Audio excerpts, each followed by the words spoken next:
Hey everybody, this is Joe from Fantastic Reviews. This is Jenna. We are here today with another video review. We just went and saw Doctor Strange in IMAX 3D. My God, it was awesome.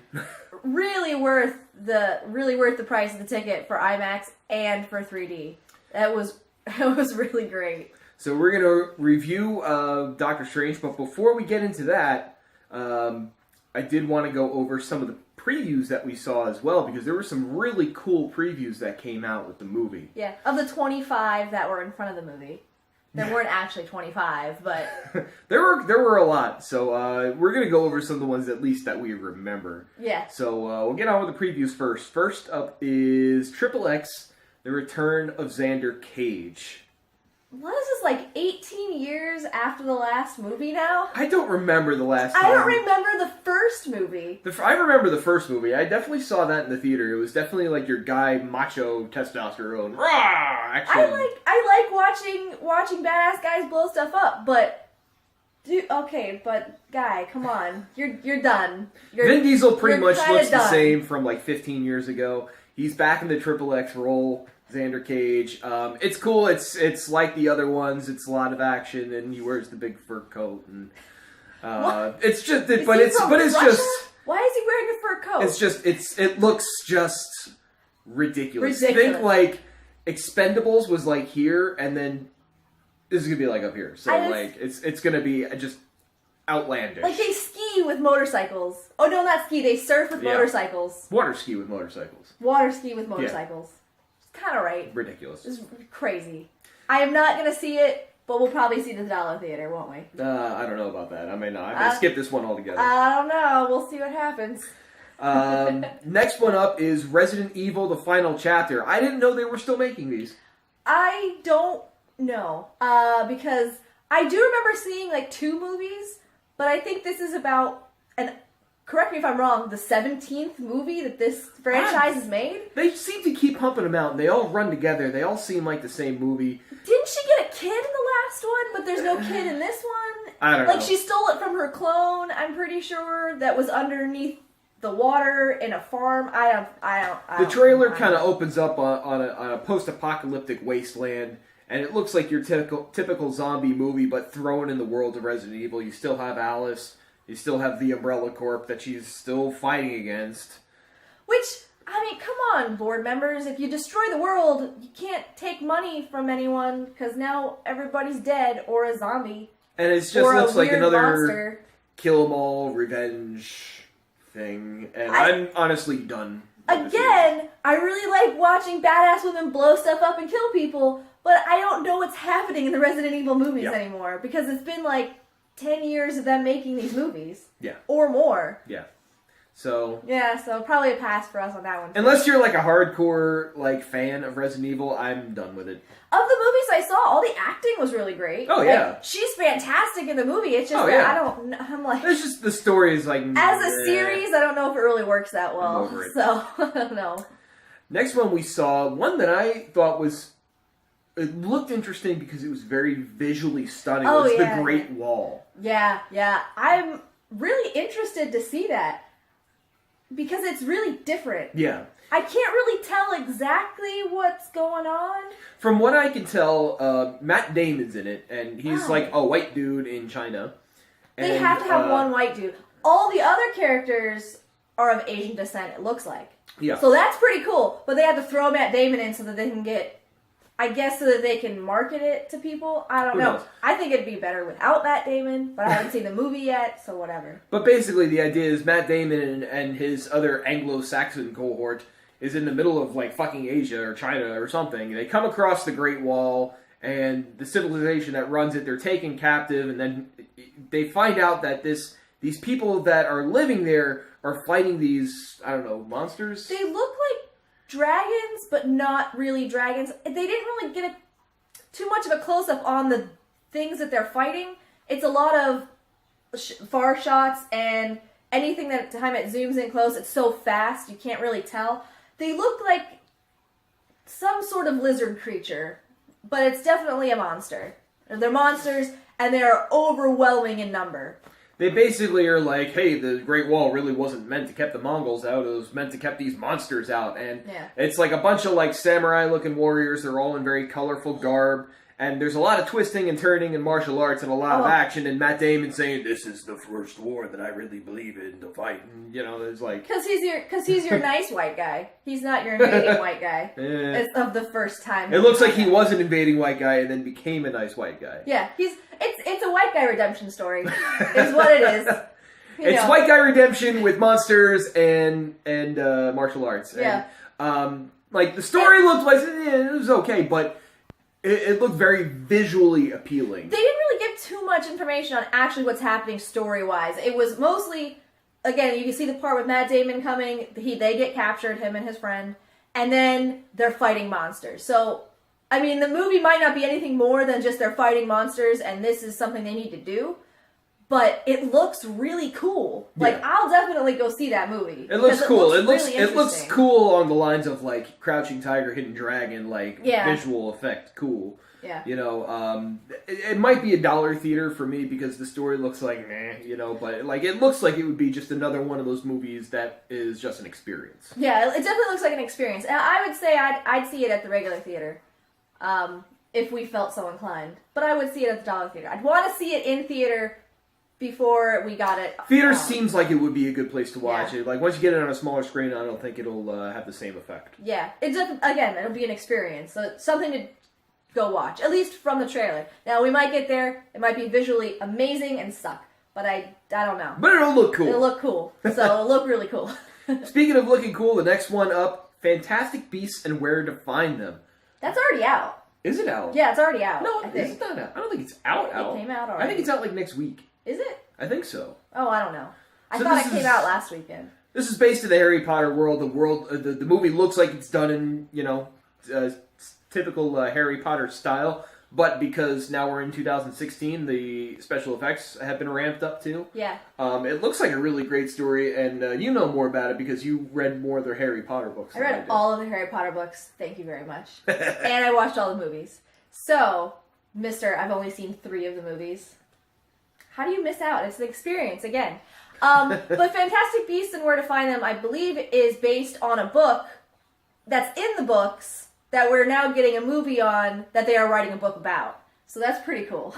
Bookception. Bookception. It's good. It looks really interesting. This is a prequel story. It takes place before Harry Potter. I believe it's set in the 20s and 30s. And he comes to America and lets loose some wild monsters on accident.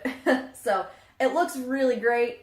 I think we're going to get to see the war between Dumbledore and, I cannot remember the name of the wizard that he imprisons. But it would be really cool if we get to see young Dumbledore, because that'll happen. Yeah. So, I'm pretty excited about that. And the dark wizard that he fights. So. It looks really goofy, it looks fun, and it looks like it'll have some pretty good serious moments in it, too. Yeah.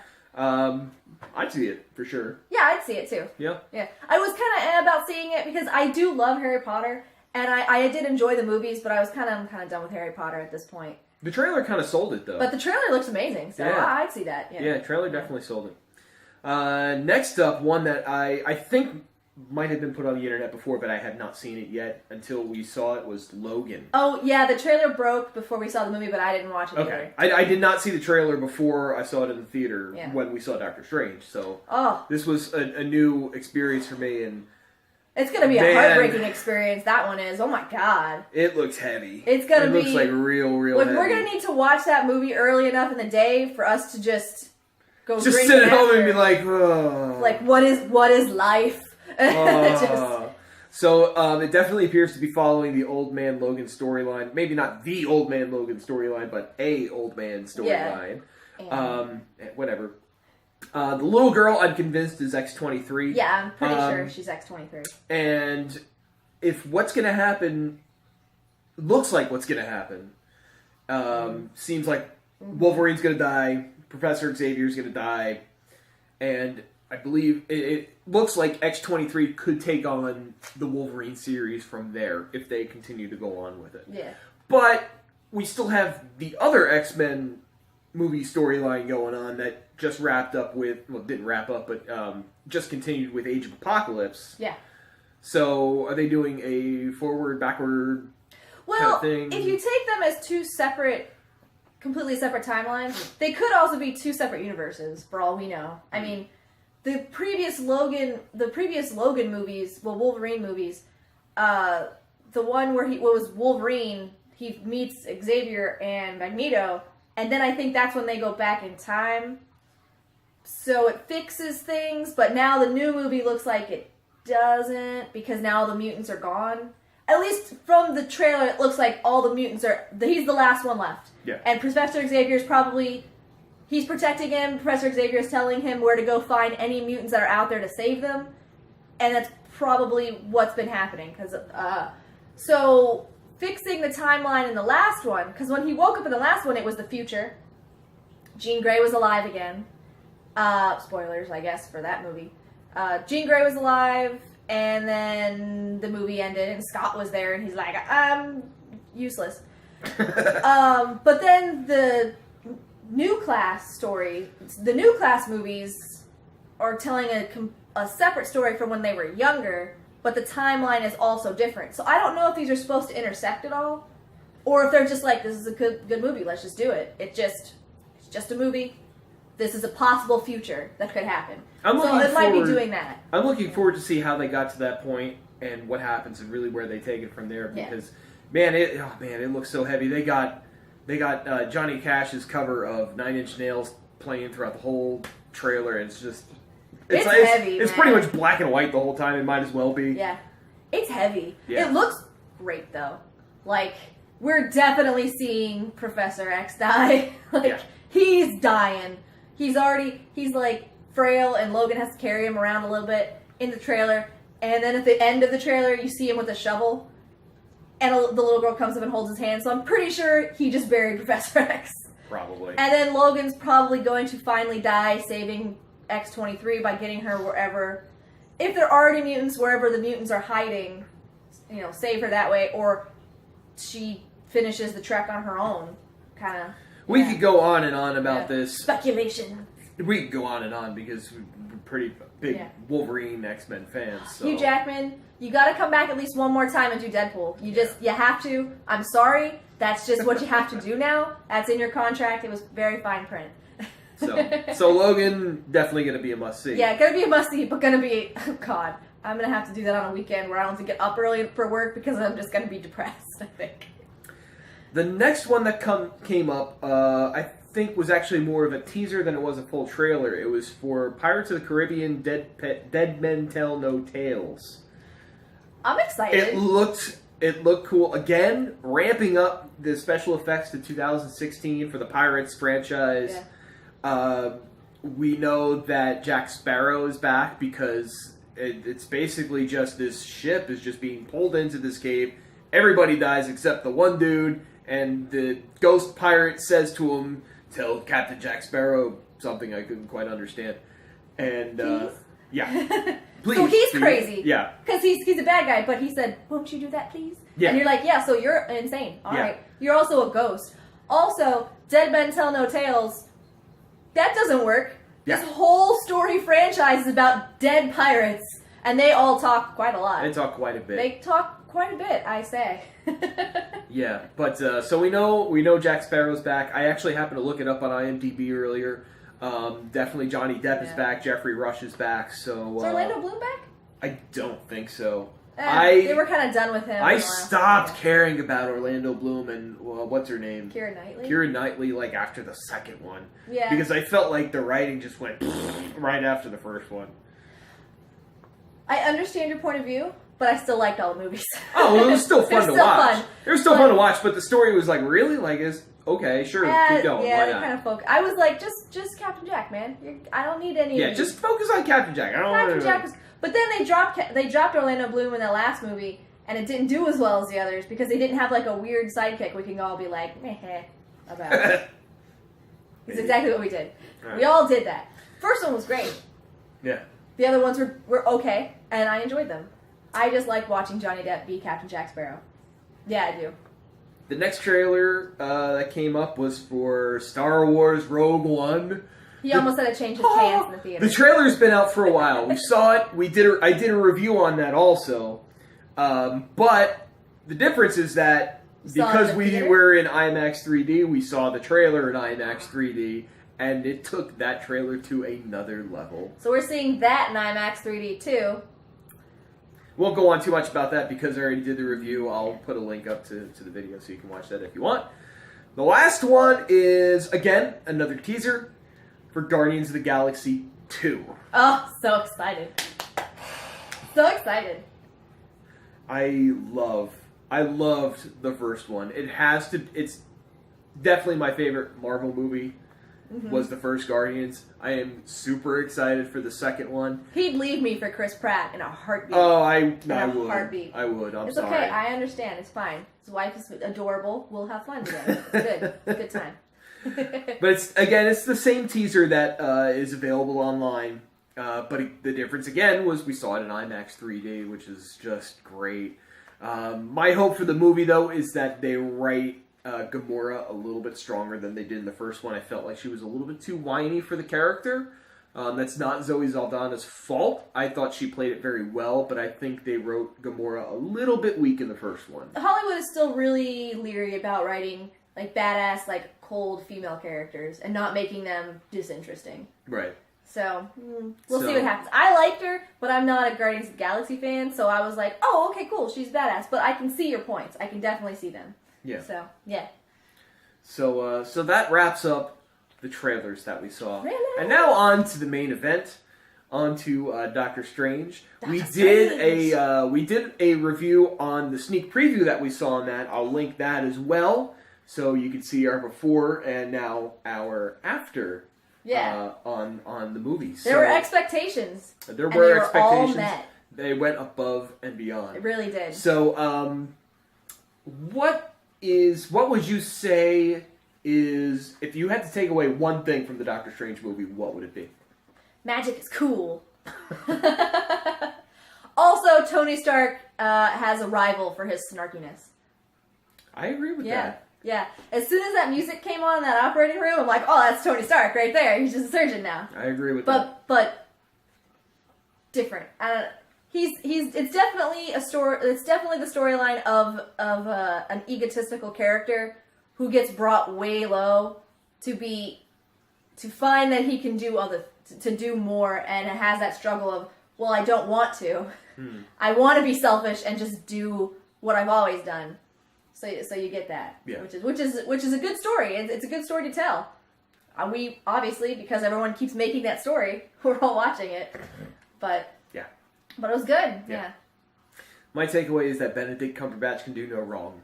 Yeah, at all. In the 3 things we've seen him in, he cannot. I mean, he did it. Well, those 3 things that we've seen him in, he's nailed it every freaking time. Has. He's got this like swagger about him. Like I said in our, he's a little bit of a bastard. He is a little bit of a bastard. And yes. you gotta love that. You love it when he's a little bit of a bastard. Yeah. Yeah, you do. Yeah, he's. You know why? It's the confidence. Yeah. He plays those characters, and we've only seen him in 3 things, so if he's been in other movies and he doesn't have that in, we don't know. We've seen him in Sherlock, we've seen him in Star Trek, and we've seen him in Doctor Strange, and he always has that bit of, well, I'm better than you. Yeah. But it's out front, but it's subtle enough that you're like, well, maybe you are. You should teach me things. And you're like interested in it. But it's not just that. He throws a little bit of humor into everything he too. Does. That's what offsets it. Yeah. Yeah. So like he's got the confidence. You're like, well, this guy is a dick, but I'm definitely going to listen to what he has to say. But he's kind of funny and quirky. That's why he's just a little bit of a bastard. Yeah. Just a little bit. Just enough that you're like, oh, okay. Yeah. You got a little bit. Maybe I can change you. He's not a total dick all the time. You know, he's a person, and people can sometimes be asshole-ish. And you can be like, all right, well, Craig is, he's a little bit of a bastard, but he's a good person. And at the end of the day, he is still a good person, even when he's being a bastard. He's at that level where he just can't connect with other people anymore, I think is his problem. Because he's reached the top of his field. Everything is about his career. And when you get to that point and you are a surgeon and life and death are in your hands, you kind of have that God mentality a little bit. And you have to, because if you didn't, you probably wouldn't be able to handle the pressure you were under. And they do it well enough where you get that sense of his character, but you also get his interpersonal relationships where, yeah, he's a dick to his colleagues, but he's still a good person at the end of the day, even though he could be a better person. Like, he's got a lot to learn. And that's pretty much the whole story. But it's a really good... He's a character you want to root for. You want to see him do better. What I liked about it is that they didn't really go overly into his backstory. Yeah. Because it wasn't needed. I thought it was done very well because right off the bat, you get the impression that he's the best in his field. He's a cocky son of a bitch. And he's good. Well, the movie opens actually with him in surgery. Like, you don't get anything else. Well, I mean, you get there's a small part with Tilda Swinton and the Ancient One doing a thing. But when you first open on Doctor Strange, he's getting ready for surgery. He's prepping for surgery. He's doing his thing. And after that scene, another doctor. Well, she's a nurse. A nurse rushes over to ask him to help her with another patient, and they need to go right now or he's gonna die. And he runs off to do that because so that's who he is, and that's who you get introduced to first. But over the course of the story, they kind of delved into that character a little bit, saying, well, he didn't do it to save lives. He did it because he's afraid of failure and he's afraid of other people looking at him like a failure. Yeah. And he's got this photogenic memory, and they always do. They always do. So he becomes the best in his field because he doesn't, he wants to be something that other people admire. So it's mostly selfish. It is. Even though he is saving lives, he's only saving the lives that he chooses to save. Yeah, exactly. So it's basically he takes on the cases that he knows will up his standing. Yeah. But he's also reached a point where he can pick and choose his patients. I mean, he's the top neurosurgeon of his field. He doesn't have to do anything he doesn't want to at this point. Right. So, but again, you get that arrogance, you get that godlike ego, and they really interweave it very well with the rest of what's going on. So it's something that makes you root for his character while also going, okay, guy, you obviously have some issues you need to work through, but we like you. It's not just someone who's just a total dick to everybody all the time, and it's just because he's good, whatever. But you start rooting for him because, and this goes back to how they did his backstory. They didn't really do too much, which was good. They didn't need any. Like, he didn't have a tragic backstory, at least in the movie. You start rooting for him, though, because he has a very fast fall from grace. Mm-hmm. He gets into a bad car accident, his hands are screwed up, he can't perform surgery anymore, so he's desperate to try and get his hands working again, which is what brings him to the Ancient One. The Ancient One, because she's like, he's like, I heard you can heal this guy, and she's like, I just convinced him to heal himself, and she, opens his eye. His third eye, and he's going through all these dimensions, and he finds out that there's way more to life than what you can actually see and touch. Yeah. So, and then he goes on this long journey to learn this trade and to pick up the mystic arts. Going back to when he first meets the Ancient One, because again, like you said, it's a very fast fall from grace. It's a few scenes after his accident where he wakes up, he sees his hands. It's a very heart-wrenching scene there. But it's very fast-paced in what he goes through. His recovery, going through all the I can't think of the word. Therapy. Therapy. There you go. Going through therapy, and then his quickly going through all of his resources to try to get his hands working again. It's very quickly done, so that you get seeing him at the top, seeing him fall, and then you see him go to the Ancient One. So it's a really good. Yeah. So you're right in. You're like, all right. I know what's going on. They didn't go into it too much because it didn't need to be done. Yeah, it didn't need to be. There was no drawn-out scene there. And when they get to the Ancient One, and she shows him all these things, that's when we first get into our real... Well, again, we have a scene at the beginning of the Ancient One fighting her old student who steals some spells from her and escapes. So we get a little bit of all the CGI and different things that they're doing. But this was just... I imagine this is what you see when you're on LSD. I'm not sure, but it was fantastic because she basically throws him out of his body, and she shows him in very quick succession all these different things, all the different realms, and how and there's buildings twisting on themselves, and cars, and everything else that you could think of. And it was, I believe, something that was in a trailer. Yeah. Was it intro? Some of it was, yep. So some of it was in the intro, so you get a little bit of that. And it was in some of the poster art from the movie, too. Some of the poster art, yeah. So it was really cool, and seeing it in IMAX 3D was great. But that's when you first get your taste of this world that they're going to bring you into. And then he comes back, he asks her to teach him, and this is after insulting her and telling her she doesn't know him, and she's a charlatan, basically. He came here for help, and she's just showing him chakras, and he doesn't believe in all of that. And so so now he believes because he just saw it. He asks her to help him and teach him, and she says no and kicks his ass out.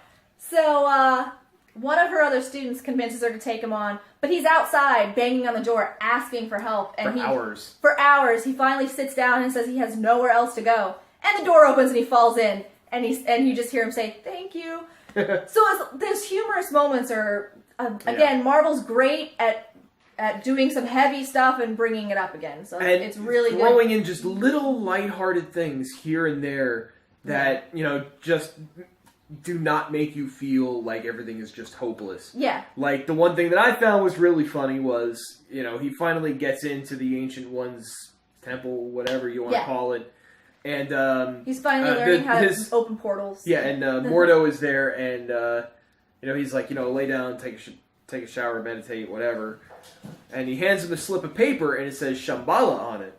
And Shambhala is one of the mystic cities, one of the mystic lost cities. I forget the other name for it, but anyway, it's like a mystic lost city. And Strange looks at it and he goes, "Wow, is this my mantra?" And the guy goes, "No, it's the Wi-Fi password. We're not savages." And it's hilarious. I think that was in the trailer, but it's like little moments like that just... It's the moments of levity that know that, okay, there is a tomorrow. There is going to be something after this. And Marvel's really great at not just being depressing all the time. This is a man who's broken, and if they didn't let him in, he would have nowhere else to go. He spent his last dollar getting there. The last possession he has is a watch that his old girlfriend Christine gave him, who was the nurse from before, that he pretty much cut all ties to and forced her out of his life because he's going through this traumatic experience. And again, he's a bit of a dick, and he just can't cope with anything, and he forces her out. And that's the last thing that he has of his, and it gets smashed and broken, like on his way to the Ancient One. Yeah. So he's got his broken watch, So it's pretty telling. But the sequences are great. It's really cool to see him struggle with learning magic. He's not used to being the new kid on the block. He's not used to not being the best. So it's really cool to see him go through the training process. And again, they're not drawn out scenes. You don't have the whole movie isn't him training. It's little bits of it here and there over the course of it. Looks like a few months at least. Yeah. So. Oh, probably maybe at least a few months. But it's just snippets of scenes, and they all feel meaningful. There's not a scene I feel that's wasted, at least in that montage there. Yeah, there really isn't a wasted shot. So don't want to go through the whole story because it's this review will get kind of boring if we just go through the story. Yeah, but I do want to talk about some of the characters. We did get introduced to some new, what I like to call short-term villains, and some villains that may play into the grander scheme of things. Yeah. The immediate threat was Caecilius, who was played wonderfully by Mads Mikkelsen. He's pretty much a villain in everything that he plays, and he's excellent every time. He's good. He is a very menacing power. He's a very menacing person. He'll stop at nothing to get his way, even though he may be a little bit misguided. He wants to destroy the world. It's just a little misguided. A little bit. Well, he thinks he's saving the world. Yeah. Well, that's the fall of every good bad guy is they think what they're doing is right. Yeah. So what we did learn quickly from him, though, is that there is a greater evil that he is serving, and his name is Dormammu. He was in the preview. I did not catch him before because I didn't know what I was looking for. The eyes and the... Yeah, because I really, I didn't really read any of the Doctor Strange comics, so I wasn't really too familiar with his backstory or, whatever villains he faces. I did see him. I noticed that there was a face that Strange was talking to in the trailers. I just figured it was a celestial being. Yeah. That I didn't know who it was. Technically it is. Dormammu he's just this big head floating in the void. It's kind of like Nowhere. Yeah. You saw Guardians of the Galaxy and there's just a giant head in space. Yeah. So Caecilius is he's serving Dormammu, who is pretty much just wants to consume everything, as most celestial villains want to do. What I found was funny though was that Doctor Strange kind of beat him into submission just by annoying him. Yeah. Like that was it. That was all he had to do. He just had to like annoy him in a very certain way, and Dormammu was like, "Fuck, what? Fine, just go away." Well. And again, this is all spoilers. But at the end of the movie, when Caecilius has basically won, he's brought Dormammu in.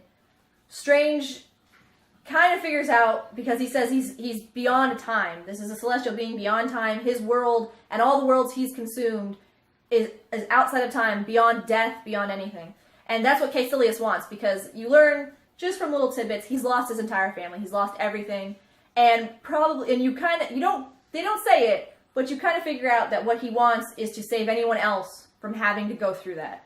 He doesn't want anybody else to die.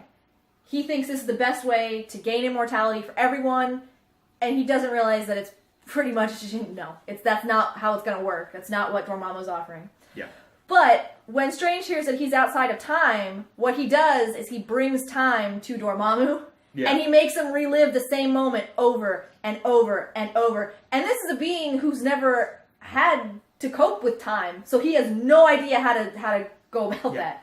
And all he does is you just see Doctor Strange die about 50 times. Yeah. But he's in a time loop, so it doesn't matter. Yeah. He can die over and over and over again, and they'll keep repeating it. So yeah. And he's trapped, and he cannot escape that. And as a being of immense power who has consumed countless worlds, how do you deal with that? Yeah. The answer is you don't. You give the guy what he wants and you just leave. Yeah, that's pretty much what happened. At least for now. Maybe he'll be back, but I don't think so. He might. You never know. You never know. He'll team up with Thanos. There's another one, too, that started out as a friend, but now, I don't know what they're going to do with him. If they're going to input him into the greater MCU, or if they're just going to do a Doctor Strange sequel with him, is Mordo, who helps Strange get acclimated to whatever. And so Doctor Strange, the way he was able to manipulate time is he had an artifact called the Eye of Agamotto. And basically what this thing can manipulate time-space, the space-time continuum, whatever. And they don't want to use this because they say it breaks the natural laws. It's one of the things that these sorcerers are not supposed to do. It's one of the things the Ancient One has also said no one should do. Right.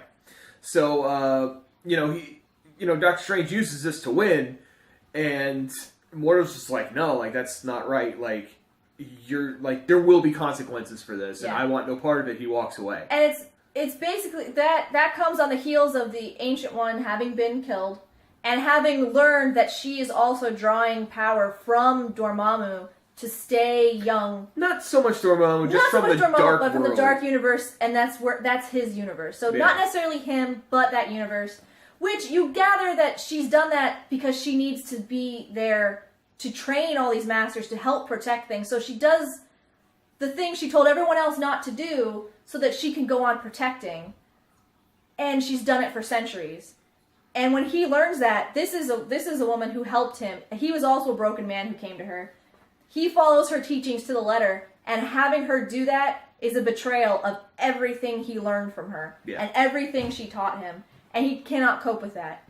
He pulls himself up to go help Strange fight at the end, just to have Strange do the same thing, and he can't handle it, and he says he's done. He can't follow this path anymore, and he walks away. And then after the credits roll, and it's the absolute end scene, you see Mordo goes up to visit this one guy who came to the Ancient One before, but left because he didn't want to fight. He didn't want to go on to be a sorcerer. He went there to heal. He learned how to do that. He basically channels forces into his body to help him walk again because he was the reason Strange went there. His case was why he should not have been healed. He should never have been able to walk again. This guy's spine was completely destroyed. He wasn't able to move below his chest or anything. He was absolutely crippled. He was crippled, and he's now up and walking and playing basketball and everything. Yeah. Strange goes to him, and he's the one who tells him how to get to the Ancient One. Yeah. So Mordo visits him after the trailer rolls, and immediately this guy knows something's up. Like, why are you here? Yeah. And Mordo's like, yeah, you know what's wrong with the world, and then he takes him out and actually appears to steal his power from him, so he can no longer keep himself, working. And Mordo says there's too many sorcerers in the world, which kind of alludes to the fact that he's going after Strange. He says that sorcerers break the natural laws. He is pretty much just completely broken at this point, and the only way for him to fix what he thinks is right is to stop everyone from using this power that he, I think at this point, believes no one should even have access to. They shouldn't be messing with it. If they just had left it alone, none of this bad stuff would have happened. If the Ancient One hadn't used the Dark Force, hadn't channeled the Dark Forces from the Dark Universe, she wouldn't have had, Caecilius wouldn't have brought Dormammu in. If that hadn't happened, Strange wouldn't have used time to break it, and those consequences wouldn't be coming now. So he's trying to fix it, is what it seems.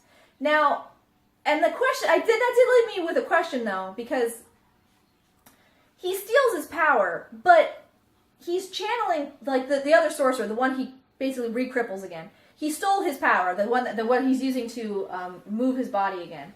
But if he learned how to channel power from other universes to do that, he would just re-channel it again, unless he's going to kill him at the end, which they don't show.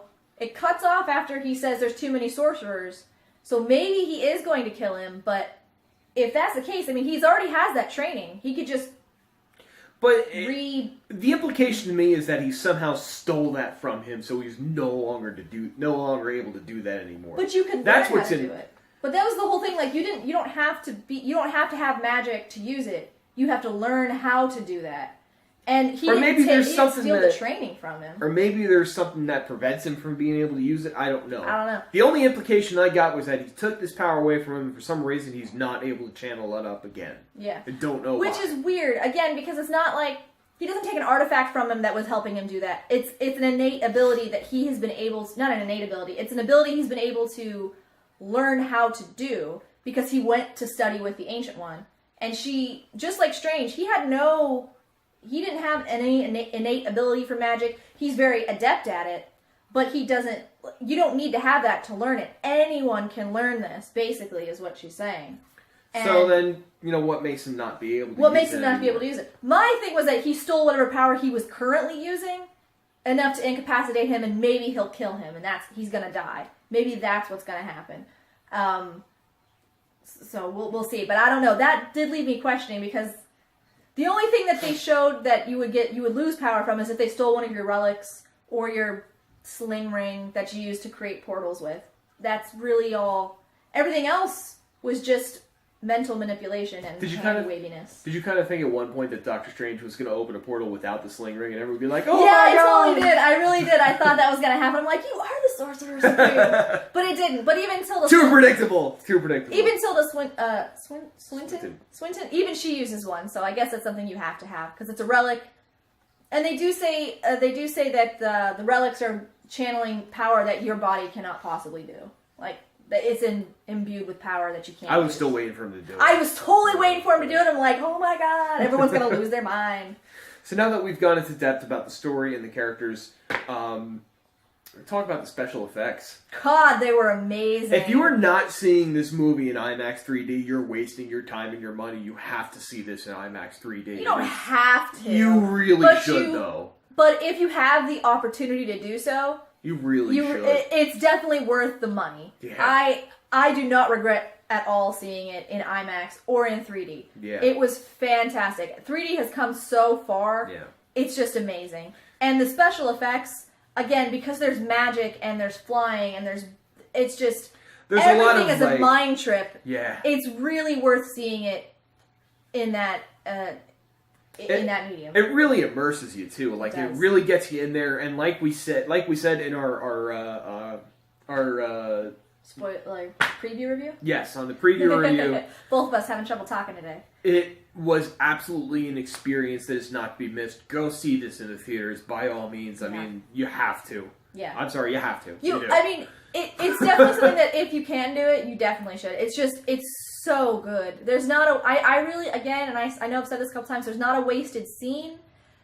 The effects are just so intricate and so massive, and it's just, the scale of them is something that we really haven't seen before, I don't think. I mean, in a Star Wars movie, maybe, but not like this. It's like Inception times 100. It was all in London too. I initially thought it was New York, it's New York too. Was it? I thought it was mostly London. Well, no, because he goes to the New York offices and then he escapes. Oh. And then they're in New York. Well, like the city's like folding in on itself. Buildings are just spreading out, splitting, and just there's like stuff all over the place. Yeah. And it's like bending reality. Yeah. It was just absolutely like I couldn't even imagine how they come up with this stuff. There's a couple MC Escher moments where people are running downstairs and up other places, and people are coming out from other things. It's great, especially when they are fighting with magic and you see all the different like lights because the magic is light. So it's really cool. Yeah, and it makes you kind of anxious too, because like as they're running, they're trying to get into portals to get out of like the mirror dimension, and like they're running and like they almost make it. You're like, oh, just go! It's like just go. You really get into it. It really puts you in the scene. It definitely They're not doing 3D just to do 3D, right? And I will say that because when 3D first got, I guess, reinvigorated, it definitely felt like there were some movies that just had scenes just because 3D was available to them. Yeah. Just trying to throw it in there. But the whole movie is basically that now. So you don't need to add scenes just to add scenes. There are some very intricate scenes and some very, like, over-the-top ones, but they were all there for a reason. So I did enjoy it. I thought it was phenomenal. And I do believe if you have the ability to go to an IMAX theater and see it in 3D there, do it. Yeah. It's worth the money. So now, impact on the greater MCU. We got introduced to another Infinity Stone, the Eye of Agamotto. Surprise! Surprise! Honestly, I didn't even think about it until at the end when he's putting it away, and he was like, "Oh, you were holding an Infinity Stone," and Dr. Strange's like, "What's an Infinity Stone?" And I'm like, I am so dumb for not realizing that. Isn't Agamotto basically the sorcerer's... Agamotto was the first God? Sorcerer Supreme. Yeah. But if he was anything like Dormammu, who was a celestial being, they would have been there when those Infinity Stones were created. So that would be why he had one. That would make sense. Yeah. So it's the green Infinity Stone. I'm guessing it's the Time Stone, because that makes sense. But I felt so dumb, because they're like, oh, it's an Infinity Stone. And I'm like, oh. Of course it is. Everything powerful is an Infinity Stone at this point. How many have we seen so far? Enough. We've seen enough. I lost count. I think there's only like 2 more. I think there's either 1 or 2 more. I don't know how many.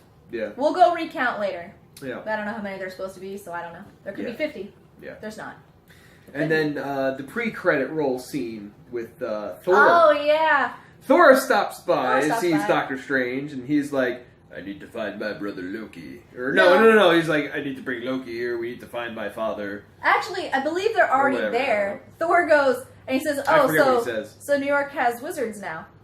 And Strange is giving him tea, and he's like, I don't drink tea. So Strange changes it into a mug of beer, and it refills. It's great. Yeah. It was a really good scene. It was another like one of those like lighthearted moments, even though they're talking about a kind of a serious subject. But basically, at this point, you feel like there's some time has passed. Strange has taken over, watching over one of the. I believe it's New York. It's the New York location of their base of operations, basically, and he asks Thor why he's there because as interdimensional beings that pose a threat, Loki's a pretty high one on that list. He asks Thor why he brought Loki to New York. And Thor says, we're trying to find our father. So a couple of things happen in that point. One, because at the end of the last Thor movie, Loki is posing as Odin. And Thor does not know that. So this implies that Thor now knows Loki, that his father is gone and has been gone.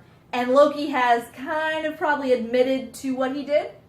So we don't exactly know what happened, but... Or does Thor know that Loki is posing as Odin. Well, but he says Loki and I have come to find our father. Strange specifically asks why did you bring Loki here? Oh, okay. And he says we're trying to find our father. So they know that he knows that Odin is gone, and probably has been gone, which has a couple of implications. Again, probably, and what you said in the theater is probably what happens, because Thor Ragnarok is coming up.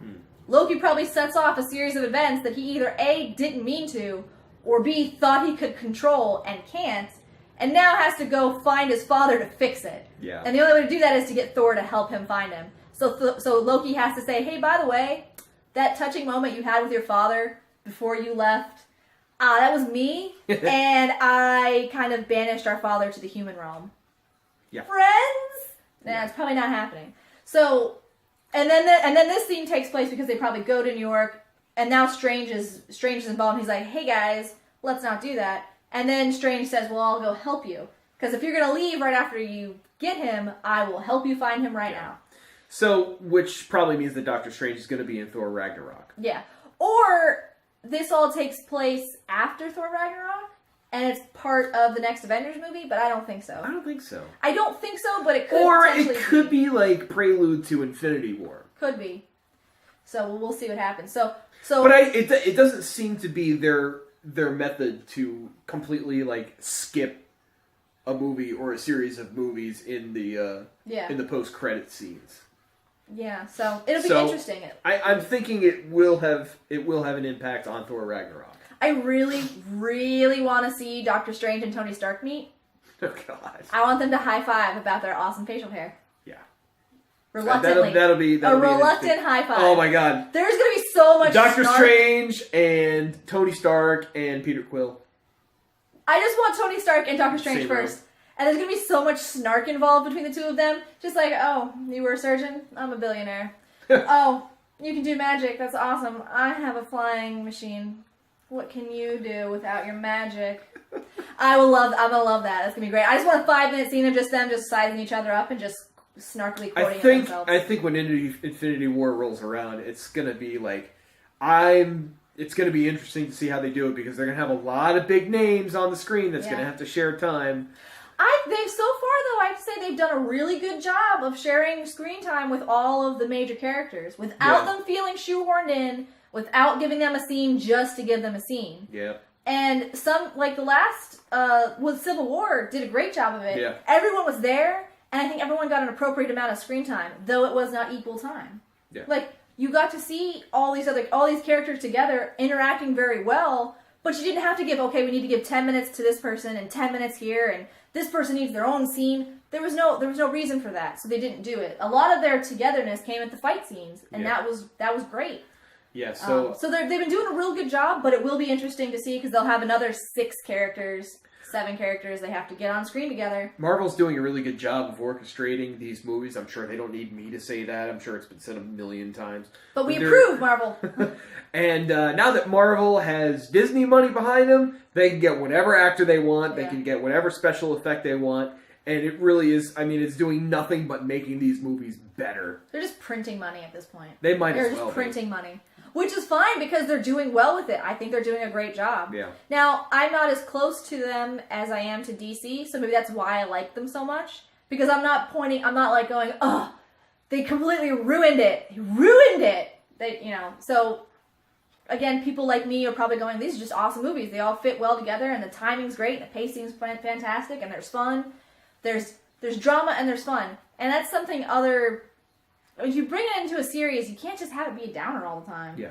Even though Doctor Strange kind of ended on a sadder note. A little bit. He's alone, basically. I mean, the end scene of the movie is him at the New York location by himself, going up to kind of a little. It's a window. It's an observatory sort of thing, just overlooking the city. And he puts on his broken watch from Christine, and his hands are still shaking. And you see that moment where he goes, I could fix this right now and go back to my life. I could go back to my life. And it pans out, and he's just staring out the window. So it ends on a sadder, like a bittersweet note. But it's still, like, overall, it gives you a sense of hope and, like, just that there are people out there who are fighting to save everything.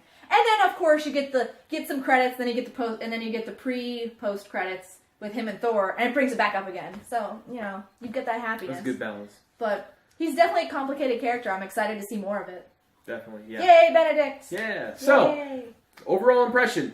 Fantastic. I think they did a great job, and I'm really looking forward to seeing what else they're going to do with magic in the MCU. Yeah, I agree. Yeah. Because this is the first movie we've really had with magic for the most part. I mean, the Infinity Stones don't really count, and they kind of explained Thor's stuff away as magic, but not magic. I mean, Loki's magic, but it's not exactly, because it's not of Earth. It's from another universe. So it's so I really liked seeing that, and how a normal human, because he's still human. He's not anything else. He's just a normal human, can channel magic like that. Yeah. So it'll be interesting to see how that plays when he meets up with the rest of the Avengers, who are, I'm sure, not going to believe him at first. Yeah. I don't know. What do you think? I think it was a great movie. I think not a wasted shot. Special effects were amazing. Absolutely an experience to be experienced. Yeah. Something that needs to be seen in a theater. Like, you have to see this in a theater. And it's a good opening chapter for this next sequence of Marvel movies. Because another great introduction to a character that we haven't seen on the screen before.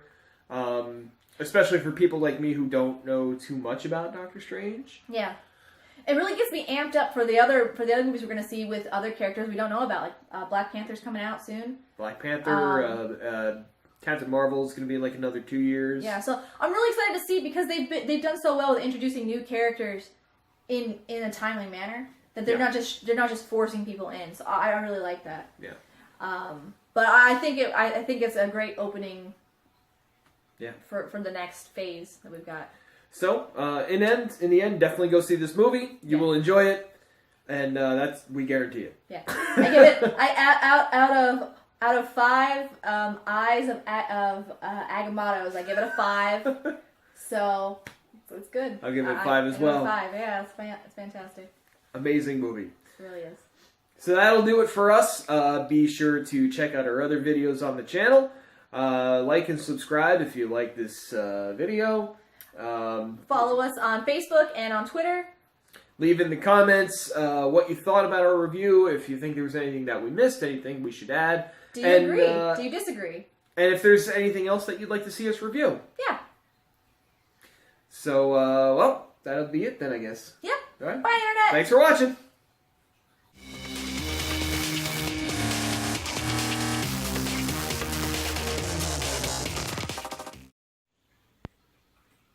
It's a great video. It's going to start off like that. I should just do that in the intro. Just you like this for like a second.